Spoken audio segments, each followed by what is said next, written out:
హైదరాబాద్ దక్కన్లో చైతన్యాన్ని కొన్ని శతాబ్దాలుగా ఈ ప్రాంతంలో ప్రజలను చైతన్యపరిచిందో, జాగృతపరిచిందో ఆ అక్షరం గురించి ఇవాళ మనం మాట్లాడబోతున్నాం.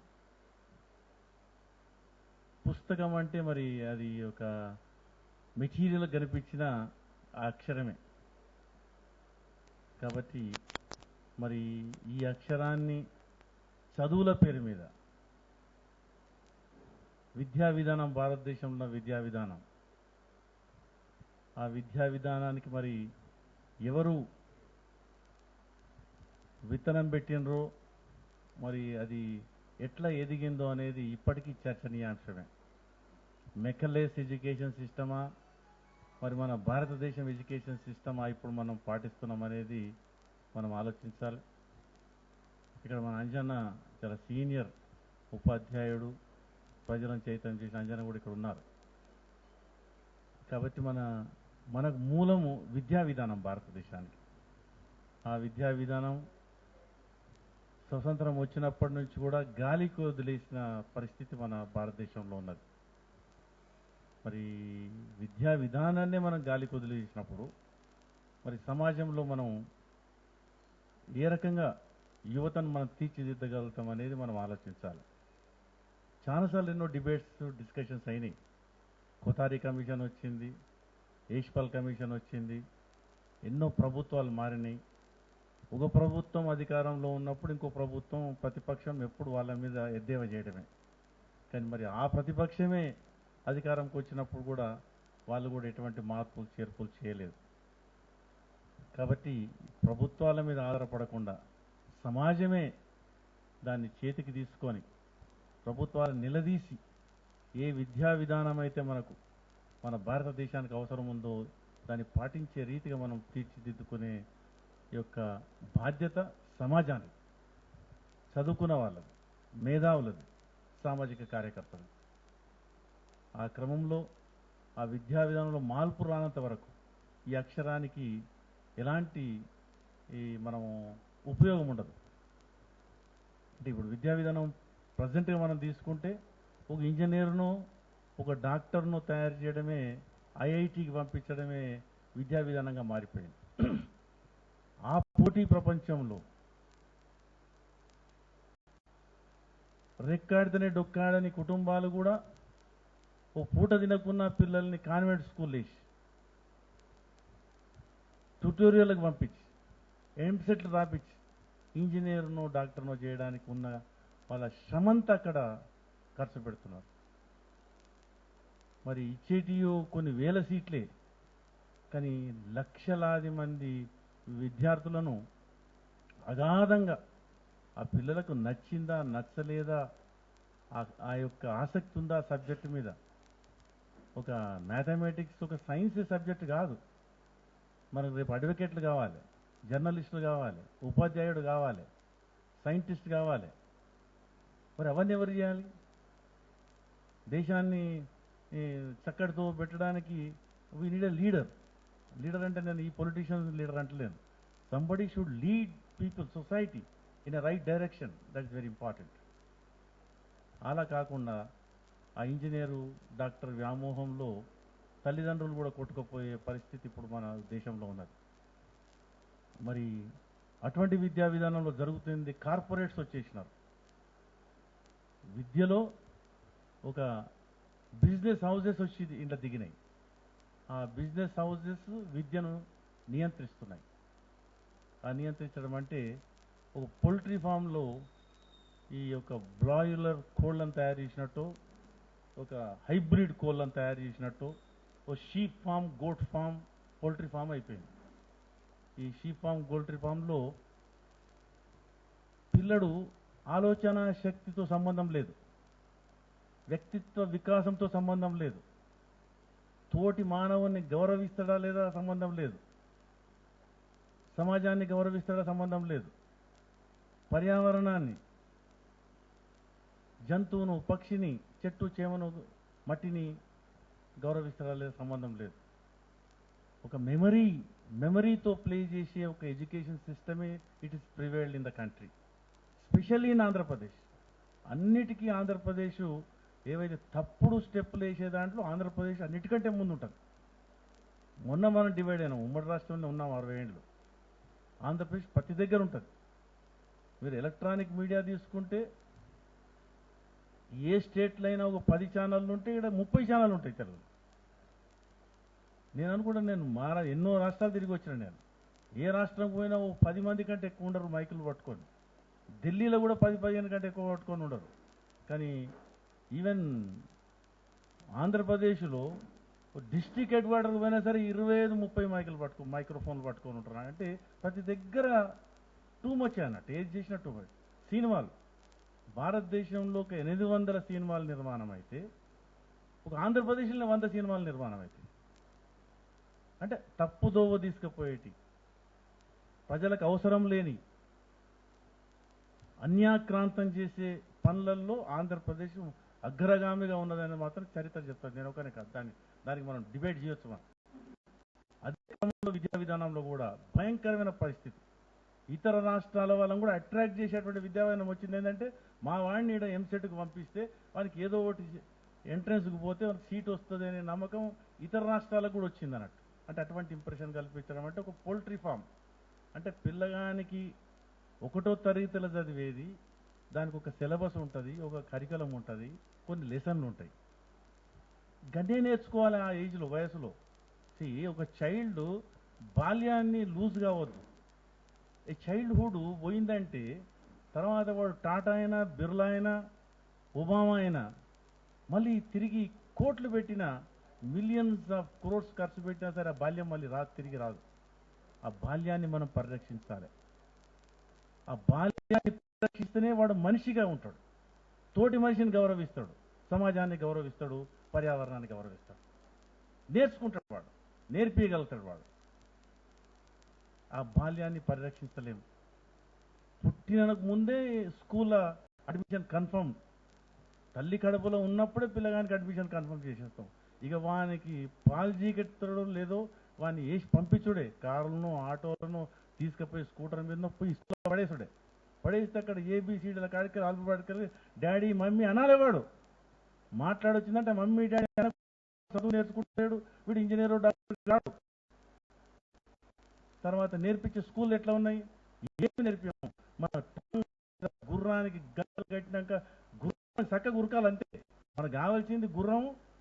మనం దాన్ని సామాన్ తీసుకుపోతాం అనుకో, మనుషులు తీసుకుపోయి ట్రాన్స్పోర్టేషన్కి ఒక ఇంజిన్ వాడినట్టు వాడతాం గుర్రాన్ని మనం. గుర్రంకు గంతలు లేకుంటే ఇటు గుంజుకపోతుంది. కాబట్టి గుర్రం గంతలు కట్టినట్టు వాడు చక్కగా పరీక్ష రాయాలి వాడు, అంతే. విద్యా విధానంలో ఏముందంటే పరీక్ష రాయాలి. పరీక్ష రాయాలంటే ప్రశ్నలు వస్తాయి, ఆ ప్రశ్నలు తెలవాలి. ఆ ప్రశ్నలు రాస్తే మార్కులు వస్తాయి. మార్కులు వస్తే ఎంట్రన్స్కు పోతాం. ఎంట్రన్స్లో పాస్ అయితే పోతాం. ఇదే లైన్ వస్తుంది, అంతే. దానికి ఎన్ని రెట్లు మనం ఖర్చు పెడుతున్నాం? దొరికేది 10 మందికి, 1000 మంది అదే ప్రయత్నం చేస్తామన్నట్టు. 10 మంది 990 మంది మిస్ అవుతారు. మరి అంత డబ్బు వినియోగం చేస్తున్నాం మనం. అంటే అది కార్పొరేటీకరణ అయి అది కార్పొరేట్ చేతులకు పోతుంది ఆ డబ్బు. మరి దాన్ని ఏ ప్రభుత్వాలు అయితే భారతదేశం బాధ్యత తీసుకున్నాయో ఆ విద్య కానీ, వైద్యం కానీ ప్రభుత్వం బాధ్యత కాదా నియంత్రించడానికి? అది లేదు. అయితే ఇవన్నీ ఏమైనాయి అంటే ఒక హౌసెస్, ఒక మిషన్ అన్నట్టు, ఒక ఈ యొక్క కంపెనీ తయారైపోయింది. స్కూల్ అంటే ఒక కంపెనీ అన్నట్టు. కంపెనీలో ప్రొడక్షన్ కంపెనీ అన్నట్టు ఒక మంచి మోడల్, అదే మోడల్లో తయారవుతుంటుంది. అంతే. నీకు ఏ క్వశ్చన్లు అవుతున్నాయి అంటే మీకు మన రోజులలో కొద్దిగా అప్పుడప్పుడే గైడ్లు వచ్చినాయి మనకు, పరీక్ష కోసం గైడ్లు. పుస్తకాలు చదివేది ఎడ్యుకేషన్ అంటారు, గైడ్లది ఎడ్యుకేషన్ సిస్టమ్ కాదు. గైడ్ అన్నాక నువ్వు వ్యక్తిత్వ వికాసమే లేదు కదా. నీకు విషయము దగ్గరికి అక్షరం నేర్పిస్తే మీరు నాకు సమయం ఇవ్వాలి కొద్దిగా. I'm taking very seriously. ఎందుకంటే ఇది మీట్ విత్ గౌరీశంకర్ గారు అన్నప్పుడు ఇంకా నాది అయిపోయిన, నా పంచాయతీ అయిపోయినాక గౌరీశంకర్ గారు అటు తీసుకెళ్తారు. ఇక పుస్తకం, కవులు, రచనలు, పోయట్రీ, పుస్తకాలు, ప్రచురణ, మళ్ళీ సమాజము, జర్నలిజం. ఎందుకంటే ఇది ఇవాళ మనం పుస్తకం అని అంటే పాఠ్యాంశ పుస్తకమో, ఒక కవి రాసే పుస్తకమో, రెండు గేయాలు వాడుకున్న పుస్తకం కాదు మనం మాట్లాడేది. అవి కలుపుకొని మన సమాజానికి ఎటువంటి ప్రచురణలు రావాలి, ఆ ప్రచురణలు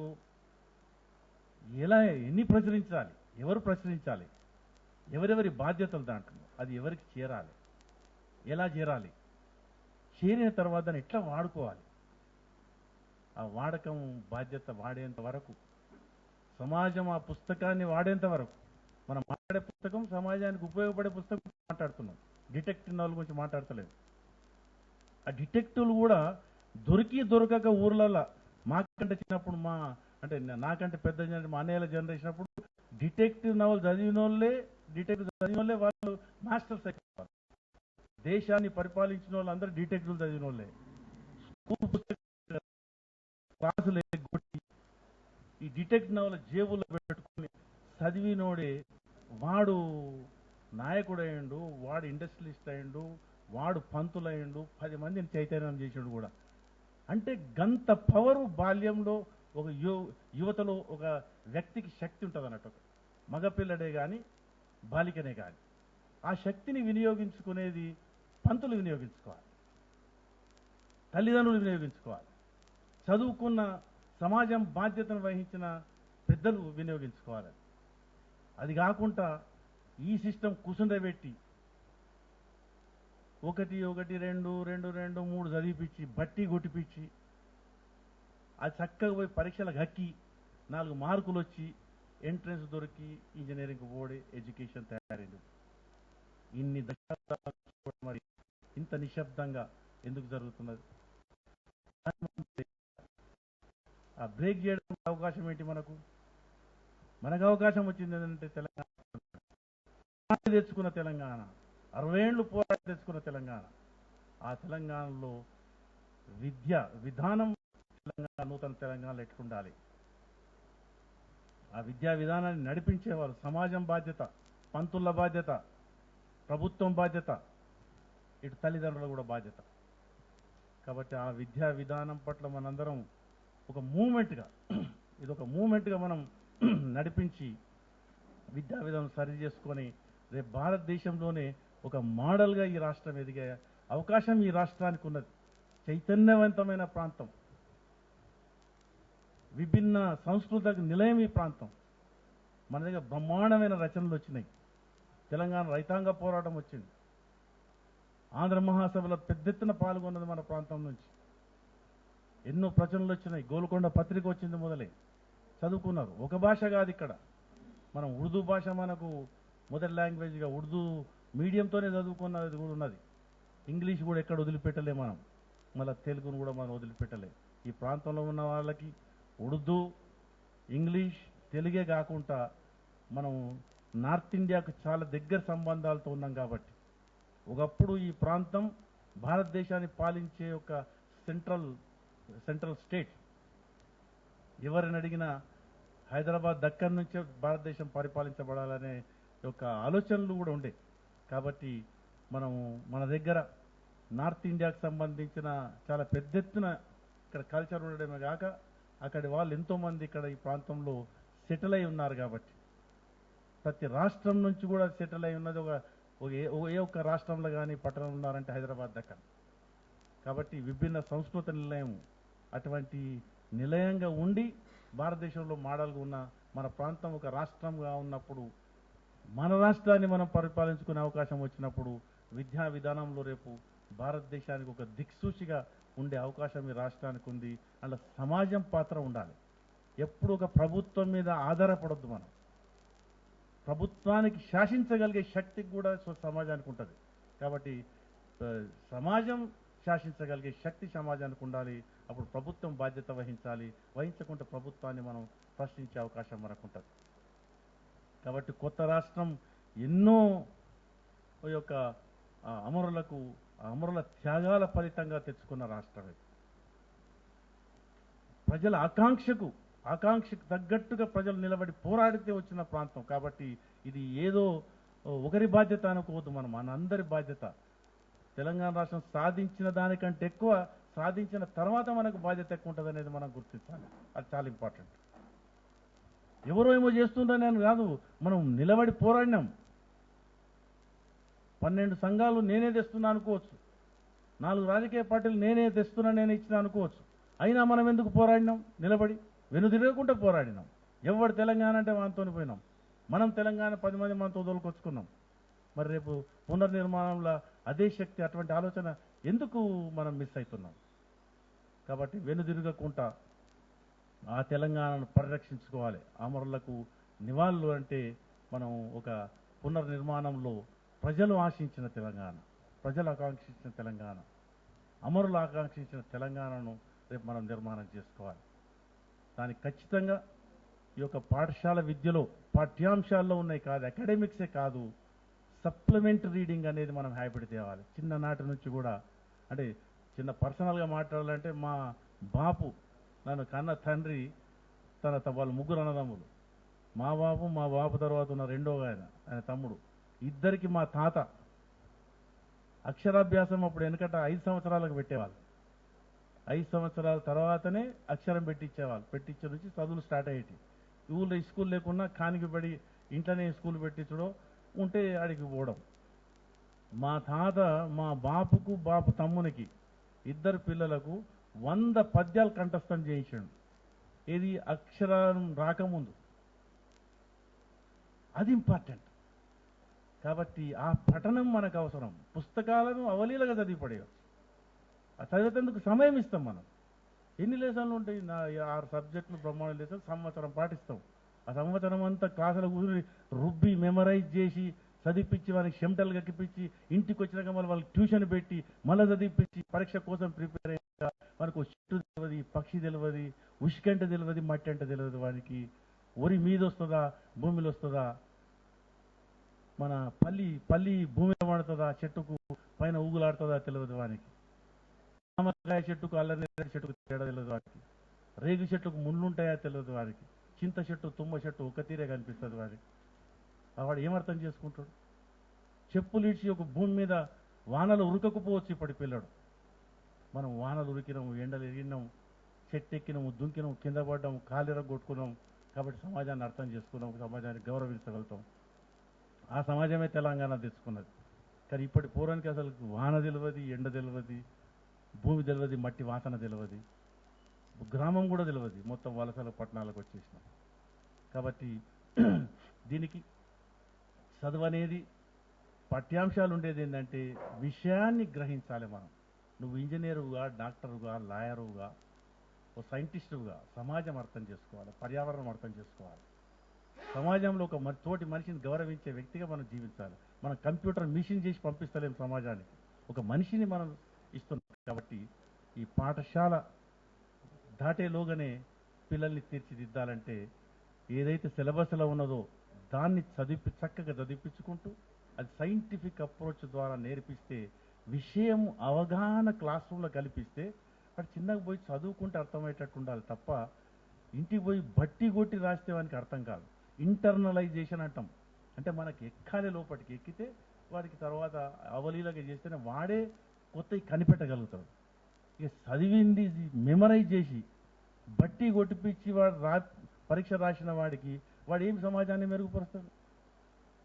వాడు కనిపెట్టలేడు, నలుగురు నడపలేడు, కుటుంబాన్ని నడపలేడు. వాడు ఉద్యోగం చేస్తే వచ్చిన జీతం ఖర్చు పెట్టి ఉంటాడేమంతే. కాబట్టి ఇవన్నీ వచ్చినాయి, లైట్లు వచ్చినాయి, ఫ్యాన్లు వచ్చినాయి, ఈ కంకరతోని చీకులతో ఇళ్ళు కడుతున్నామంటే అర్థం చేసుకొని చదువుకున్న వాడి యొక్క జ్ఞానంతోనే మనం ఇంత సైంటిఫిక్గా ముందుకు పోయినాం. దీంతో పాటు ఇవాళ టాపిక్ వస్తే నేను అంటే ఇది లేనిది అది నేను మాట్లాడలేను కాబట్టి సమయం ఎక్కువ తీసుకున్న అతిథి గారు నన్ను ఈ విషయంలో కన్సిడర్ చేస్తారని నేను ఆశిస్తూ, దీంతో పాటు అదనంగా పఠనం అవసరము. అంటే అదనంగా పఠనం కావాలంటే అదనంగా పుస్తకాలు కావాలి. పుస్తకాలు కావాలంటే ఏంటిది? ప్రచురణలు కావాలి. ప్రచురణలు కావాలంటే ఏంటిది? రాయాలంటే ఏంటిది? ఎందుకు రాయాలనో ఆలోచించే పరులు ఉండాలి, రాసే వాళ్ళు ఉండాలి, సమాజానికి ఏం అందించాలి, అది ఇంపార్టెంట్. కాబట్టి ఏదైతే సమాజానికి ఎక్స్పోజ్ అవుతున్నామో దాన్ని మనం పేపర్ మీద పెట్టుకునే అటువంటి ఆలోచన ప్రతి ఒక్క అక్షరం ఒక కరపత్రం రాసిన ఒక పుస్తకం తెచ్చిన అది సమాజంకు ఉపయోగపడుతుంది. నేను అనేది ఉపయోగపడే రచనలు మాత్రమే మాట్లాడుతున్నాను. ఉపయోగపడుతుంది కాబట్టి అవి వచ్చినప్పుడే ప్రపంచంలో అందరికీ మోటార్లు ఉండే అవసరం లేదు, బంగ్లాలు అవసరం లేదు, టెలిఫోన్లు అవసరం లేదు, సెల్ ఫోన్ అవసరం లేదు. ఒక చిన్న కరపత్రం మీద రాసి అక్షరము చదవగలిగితే, చిన్న అక్షరాలు రాయడానికి వానికి ధనవంతుడి కుటుంబంలో అవసరం లేదు. కాబట్టి ఈ అబ్దుల్ కలాంని తీసుకున్నా సరే, మనం చూసిన మొన్ననే ఆయన చనిపోయాడు కాబట్టి సైకిల్ మీద పేపర్లు వేసుకున్నాడు ఆయన. మరి ఆయన మిసైల్ మ్యాన్ అయ్యిండు. ఎట్లా అయ్యిండు? అక్షరం నేర్చుకున్నాడు, దానికి ఒక విలువ. ఆయనకు చెప్పిన పంతులేనో ఇంటికాడ తల్లిదండ్రులేనో ఆ జ్ఞానం ఏంటంటే చదువు అంటే గిది అంటే మనకు ఉన్న తెలివికి ఇంకా అదనంగా యాడ్ చేసుకుంటే చదువు. ఆ చదువు ద్వారా మనం వ్యక్తిత్వ వికాసం చెందుతుంది. కాబట్టి అటువంటి చదువును మనం ఇవ్వడానికి ఈ యొక్క పుస్తకంతో పాటు ఏవైతే దీనికి మనకు టెలివిజన్ అవసరం లేదు, కార్లు అవసరం లేదు, అమెరికాకు పోయొచ్చే అవసరం లేదు. ఒక కాగితం ఊరుకు చేరినా సరే, దినానికి ఒక పూట తింటున్నా సరే కాగితం వస్తే కూడా నేను కాగితంలో విషయం అర్థం చేసుకోగలుగుతా, విషయం తెలుస్తుంది నాకు. కాబట్టి మనకు ఇది ఉండే, రేడియో ఉండే, ఎంత చక్కగా ఉండే, నయా పైసా పెట్టకుంటే రేడియో 24 గంటలు వినగలుగుతుంటుంది. అటువంటి ప్రసారాలు పోయినాయి. ఇలా టీవీ పెట్టుకుంటే వాడు మళ్ళీ నెలకు 150 తీసుకుంటాడు. అందులో ఏమొస్తాయి అవి? మన ఆంధ్రప్రదేశ్ ఇంతకుముందు చెప్పినా కదా, సినిమాలు అన్నిటికంటే worst cinemas produce by Telugu వాళ్ళం. వరస్ట్ సినిమాసే, కానీ బ్రహ్మాండంగా టెక్నికల్గా ఉన్నాయంటే పైసలు ఎక్కువనే మన దగ్గర. 100 సినిమాలు తీస్తాం మనం, వాళ్ళ తీస్తే 5 సినిమాలే సక్సెస్ అయ్యేటి. 90 సినిమాలు పోతే మరి గాతిరిగా పైసలు గన్ని వేల కోట్లు వీళ్ళ దగ్గరికి వెళ్ళి ఎక్కడికి వెళ్ళి వచ్చినాయి. అద్రగనంగా సంపాదించింది ఎక్కడికి వెళ్ళి వస్తాయి? కష్టపడి సంపాదించింది కాదు అది. అదంతా కూడా కష్టపడకుండా సంపాదించినప్పుడు ఇటువంటి యొక్క పెట్టుబడులు కూడా పెడతాం మనం. దయచేసి ఈ అదనంగా వచ్చే సప్లిమెంట్ రీడింగ్ మనం పిల్లలకు కల్పించినప్పుడు చక్కగా ఆడిపించి పిల్లలు, మన కబడ్డీ పోయింది, కోలాటం పోయింది, మన చార్పత్తరు పోయింది, తుడుం పోయింది, అన్ని ఈ ఆటలు ఇంత బ్రహ్మాండమైన ఆటలు అవి. పిల్లలు ఆడుకోవాలి. వాళ్ళ యొక్క టాలెంట్ ఎప్పుడైతే వాళ్ళకి అవకాశం కల్పిస్తేనే, కొంతమందికి ఇంట్లో సమస్యలు ఉన్న కుటుంబాలు ఉంటాయి, ఆ పిల్లలు బయటకు వచ్చినప్పుడు ఆడినప్పుడే కొద్దిగా వారికి రిలీఫ్ దొరుకుతుంది. కావలసిన పుస్తకాలు పిల్లలు చదువుకోగలిగేటువంటి పుస్తకాలు మనకు చేతిలో ఉంటే, చదువుకుంటే పిల్లగాడికి ఏదో ప్రపంచంలోకి వెళ్ళిపోతాడు. కాబట్టి వానికి ధనవంతుడయ్యే అవసరం లేదు. ఒక చిన్న పుస్తకం ఒక కాగితం మీద రాసింది, దానికి ధనవంతుడు అవసరం లేదు. అది మనం గ్రహించాలి దయచేసి. కాబట్టి బీదగా ఉన్నవానికి కూడా ఇది అందిందంటే రేపు వాడు పరిపాలిస్తాడు ప్రపంచాన్ని.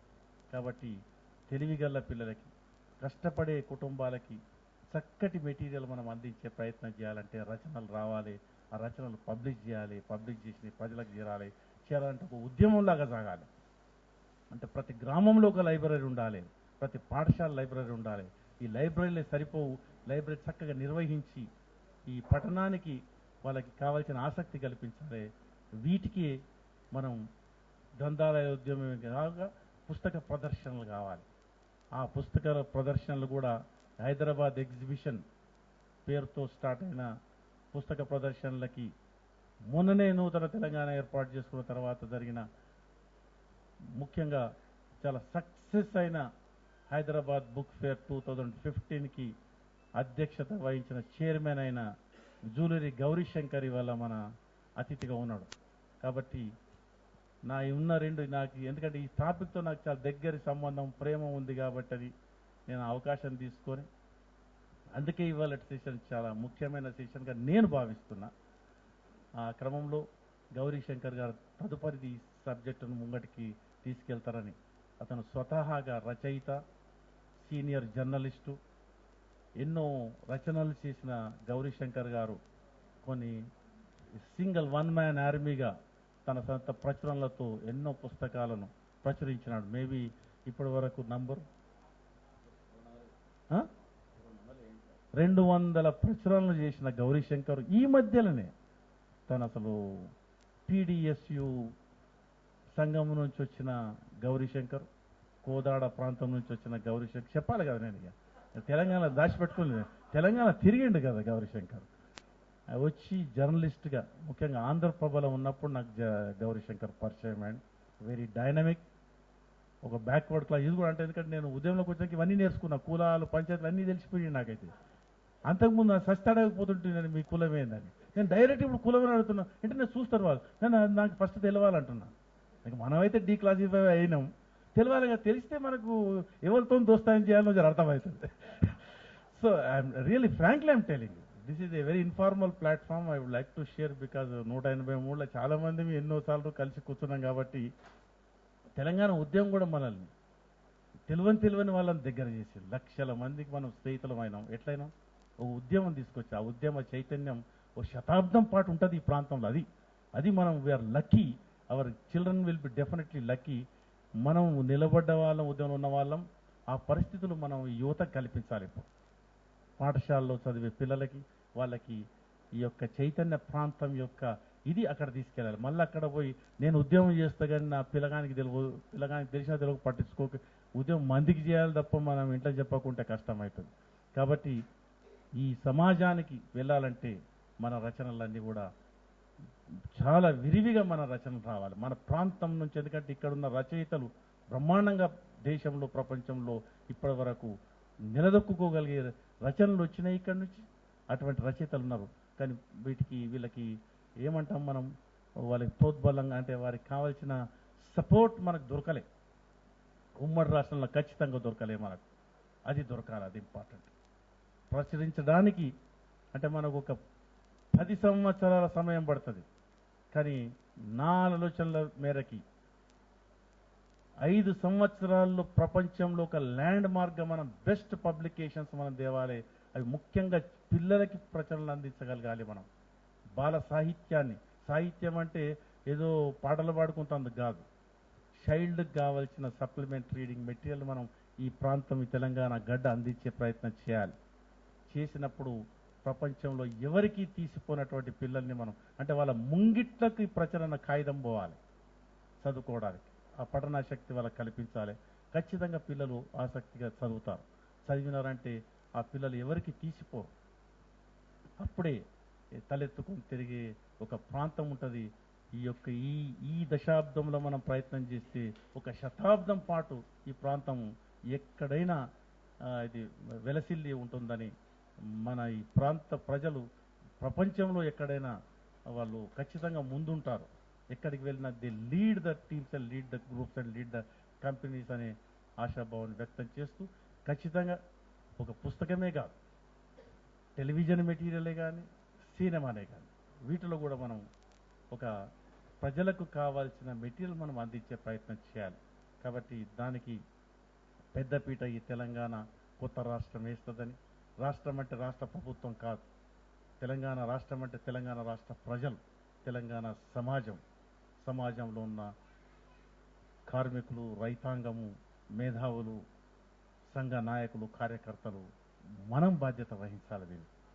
వీటి రావాలంటే ఎవరి దగ్గర మనం బిచ్చం ఎత్తుకునే అవసరం లేదు. మనం సృష్టించుకోవాలి. మనం శక్తిగా ఉన్నప్పుడు ఖచ్చితంగా ప్రభుత్వం ఎజెండా అది ఉండాలి. ఎజెండా పెట్టియాలి ప్రభుత్వం. మనం ప్రజాప్రతినిధులు మనం ఎన్నుకున్న ప్రజాప్రతినిధి మన యొక్క ఆశయాలను నెరవేర్చే పక్షంలో ప్రజలే నిర్ణయం చేస్తారు ఏ ప్రజాప్రతినిధి రేపు ఉండాలనేది. అటువంటి అట్మాస్ఫియర్ మన తెలంగాణ రాష్ట్రంలో భవిష్యత్తులో రావాలని నేను ఆశిస్తూ రేపు ఈ యొక్క ప్రదర్శనలు కూడా విరివిగా మన ఏమంటాం అల్వార్ స్వామి వట్టికోట చాలు, మనకు ఒక వట్టికోట చాలండి. ఆ పరిస్థితులు తిండున్నదా లేదా గౌరీశంకర్ గారు చెప్తారు. ఆయన 4 పుస్తకాలు ఉంటే 4 పుస్తకాలు నెత్తి మీద పెట్టుకొని రొట్టె కానీ తొక్కు కానీ కారం పెట్టుకొని పోయి వేరే ఊర్లోకి పోయి పుస్తకం అమ్మిండంటే ఇంత దుర్భిక్షంగా ఉన్న వ్యక్తి, రొట్టె కారం పెట్టుకునే వ్యక్తి పుస్తకం మేము తెచ్చుకునే పైసలు ఎందుకు ఆయనకు కాదు. ఆ ప్రచురించిన పుస్తకం, ఆ పుస్తకంలో ఉన్న ఏదైతే ఉందో కంటెంట్ ఉందో దాన్ని ప్రజలకు చేర్చాలనే తపనతో, ఆ కడుపు నొప్పితో కాలినడక మీద గ్రామాలు పోయి పుస్తకాలు అమ్మొచ్చిండు. ఆ పుస్తకం ఆ పని చేసింది. ఒట్టికి ఇయ్యలే ఆయన, పైసలకు తీసుకోవచ్చు. ఏది ఏ కారణం 3 పైసలు తూటు పైసకు అమ్మిండు. ఆ తెచ్చుకున్న పైసను మళ్ళీ ఏదో ఇంటికి కుర్చీ కొనుక్కోను బట్టలు కొనుక్కొని కాదు, మళ్ళీ పుస్తకం వేయాలి కదా, నేను ఇంకో పుస్తకం వేయాలి, నాతో వేసేటోంతో కూడా నేను పుస్తకం వేయాలి. ఆ కార్యక్రమం మన తెలంగాణలో వట్టికోట ఆళ్వార్ స్వామి చేసిండు. ఆయన స్ఫూర్తి, ఆయన అడుగుజాడలో మనం నడుద్దాం. మళ్ళీ మనం ఒక మూమెంట్ తెద్దాం, మంచి ప్రచురణలు తెద్దాం, ఆ ప్రచురణలు తాగిద్దాం. కానీ ఈ ప్రచురణలు ప్రభుత్వం నుంచి డిస్ట్రిబ్యూట్ అయ్యేటి మొత్తం కోట్లాది రూపాయలను గల్లంతు చేసినారు ఈ 60 ఏండ్లలో. కోట్లాది రూపాయలు. ఏ పుస్తకాలైతే ప్రచురణ కోసం ప్రభుత్వం తీసుకున్నదో డిస్ట్రిబ్యూట్ చేసిందో అందులో 10% వరకే వినియోగించే 90% ఇతరుల జేబుల్లో ఏదైతే ఈ మీడియోకర్స్ ఉంటారు కదా, బ్రోకర్లు అమ్ముకునేటువంటి జేబులకే పోయినాయి తప్ప అది ప్రజలకు చెందలే. అది తెలంగాణ ప్రభుత్వం ఆధీనంలో జరగదు. దానికి ఒక వాచ్ డాగ్, దాన్ని ఎప్పుడు నిరంతరం కనిపెడుతూ ప్రశ్నిస్తూ లేక దాని ముందు మనం అటువంటి జరగకుండా చూసే ప్రయత్నం సమాజం చేయాలి. దాంట్లో మనం అందరం నిలబడాలి. ఆ క్రమంలో ఖచ్చితంగా మనం ఆ స్ఫూర్తితోనే ఇలా ఏం చేసినాము, లేటెస్ట్గా వచ్చిన దక్కన్ ల్యాండ్ పత్రికను అమ్ముతున్నాం. ఇలా మొదటిసారి టీఆర్సీ కొన్ని అమ్ముతున్నది. అయితే ఇవాళ మోహన్ లాల్ గారికి చెప్పిన నేను, మన టీఆర్సీ తెచ్చిన latest August issue Deccan land మాసపత్రిక బయట పెట్టి అమ్ముండ్రయ్య 10 రూపాయలకు. 15 ఉంది దాని మీద. 15 ఇచ్చినా తీసుకుంటాం. ఇప్పుడు పైసలు తీసుకొని షురు పెట్టినాం. ఎందుకంటే అది తీసుకుంటేనే దాన్ని చక్కగా వాడతాం, లేకుంటే చదవం. తీసుకుపోయి ఆడబెడితే ఆడబోతుంది. మీరు సబ్స్క్రైబ్ చేసిన వాళ్ళు కూడా ఉంటారు కదా, మా దేనా శాఖ అంటే ఎవరైతే చందా కట్టిండో వాళ్ళకి ఇంటికి పోతుంది. ఇష్టం ఉంటే ఇంకో 2 కొనుక్కోమానండి. ఎవరికైనా స్నేహితులకు ఇస్తే వాళ్ళు కూడా దీనికి సభ్యత్వం అవుతారని టీఆర్సీ తరఫున నేను మిమ్మల్ని కోరుకుంటున్నా. నచ్చిన వాళ్ళు దక్కన్ ల్యాండ్ ఒక పత్రిక మీరు కొనాలని ఇవాళ ఆళ్వార్ స్వామిని మొదలు పెట్టినాం సార్ ఇవాళ చెప్తూ నాకు ఈ అవకాశం మీరందరూ ఇంతసేపు విన్నందుకు. గౌరీశంకర్ గారు ఇంతసేపు వేద్ కుమార్ మాట్లాడతారని ఊహించకుండా అయినా ఖచ్చితంగా నౌ ఇట్ ఇస్ సెషన్. ఇప్పుడు 1 man session. It can go 8 o'clock కానీ 9 కానీ నిరంతరం పోదాం. ఇందులో వచ్చిన మిత్రులు మనం ఎంతమంది ఉన్నా ఇందులో 10 మందిమైనా మన ఆలోచనలు కూడా కొన్ని ఇక్కడ షేర్ చేసుకొని ఈ వేదిక మీద నుంచి గౌరీశంకర్ గారికి కొన్ని ప్రశ్నలు వేసి వారి నుంచి కూడా కొన్ని విషయాలు అవసరం అనుకుంటారు రాబట్టడం, మరియు మనం కూడా కొన్ని విషయాలని వల్ల దీనికి తెలిపినప్పుడు దీన్ని మనం ఎన్నో రకాలుగా టీఆర్సీ ఇవాళ చర్చను ఎన్నో రకాలుగా వాడుకుంటుందని దక్కన్ టీవీ వారు 2 సార్లు వారు బ్రాడ్కాస్ట్ చేస్తారు. ఇవాళ కార్యక్రమాన్ని ఒక గంట కుదించి 2 సార్లు బ్రాడ్కాస్టింగ్ మనకు మోస్ట్లీ మండే అండ్ థర్స్డే చేస్తారు. శ్రీశైలం గారు మాత్రం ఇప్పుడు దీన్ని మొదలుపెట్టినప్పుడు అమరేష్ మాట్లాడినప్పటి నుంచి అది ఆల్రెడీ వెబ్లో లైన్లో ఉన్నది. మనం ఏం మాట్లాడినా వెబ్లో మాత్రం క్యాచర్. వీళ్ళు దక్కన్ టీవీలో ఎడిట్ చేసుకోగలుగుతారు కానీ ఇక శ్రీశైలం మనకు ఛాన్స్ ఇయ్యాడు. మనం మంచిగా మాట్లాడినా చెడ్డది మాట్లాడినా అందులో వెబ్లో వస్తూనే ఉంటుంది. అమెరికాలో చూస్తున్నారు, దుబాయ్లో చూస్తున్నారు, మన పక్క గలికి వెళ్ళి కూడా వెబ్లో చూస్తుంటారు. చాలామంది చెప్తున్నారు మేము రాలేకున్నా బయట నుంచి చూస్తున్నాం, మన వెబ్ అది కంటిన్యూ అవుతున్నది. మీరందరూ కూడా ఓపిక వినందుకు కృతజ్ఞత చెప్తున్నాం. ఇప్పుడు ఇవాళ వచ్చిన అతిథి గౌరీశంకర్ గారిని తెలంగాణ నూతన రాష్ట్రంలో తెలంగాణ పునర్నిర్మాణంలో పుస్తకం యొక్క పాత్ర ఎలా ఉండాలి అంటే ఒక పుస్తకందే కాదు, దీంట్లో 10 అంశాలు వస్తాయి. కాబట్టి వాటన్నిటి కూడా కూలంకషంగా ఇవాళ మన డిస్కషన్ జరుగుతుందని ముఖ్యంగా గౌరీశంకర్ గారు వారి ఆలోచనలు మన ముందు పెడతారని ఆశిస్తూ గౌరీశంకర్.